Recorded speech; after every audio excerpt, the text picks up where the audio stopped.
саламатсыңарбы жолдоштор? Саламат болуңуз. Башкы прокуратуранын академиясынын ачылышы менен куттуктаймын.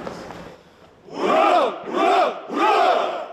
Юридикалык академия келечекте юриспруденция тармагындагы белгилүү бир билим берүү жайына дасыккан илимий борборго жана атаандаштыкка жөндөмдүү адистерди даярдаган чоң мектепке айланат. Бул тууралуу президент Садыр Жапаров башкы прокуратуранын юридикалык академиясынын ачылыш аземинде сүйлөп жатып билдирди.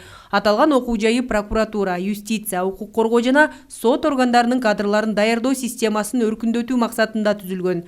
Жана анын профессордук окутуучулук курамынын 65%-ын илимий даражалары жана наамдары бар окутуучулар түздү. Мамлекет башчысы юридикалык заманбап билим берүү аркылуу ар бир бүтүрүүчү болочок жаш адис адам укуктарына байланыштуу реалдуу ишмердигине ишенимдүү түрдө кадам жасашы абзел деп билдирди. Академияда 250 студент 4 багыт боюнча окууга кабыл алынып билим алышууда. Заман чакырыктары менен ар кандай кооптуу жагдайларга татыктуу жооп берүү үчүн прокуратура, юстиция, укук коргоо органдарына жана сот системасына күчтүү кадрлар жана жогорку класстагы кесипкөй адистер керек. Квалификациялуу кадрларга болгон муктаждык, кадр саясатын түп тамырынан бери кайра карап чыгуу, сабаттуу жана ак ниет иштеген кызматкерлерди тандоо жана кызмат тепкичтерине көтөрүү боюнча ирээттүү кадрдык менеджмент жаатындагы алдыңкы стандарттарды, инновацияларды киргизүү маселеси курч коюлууда.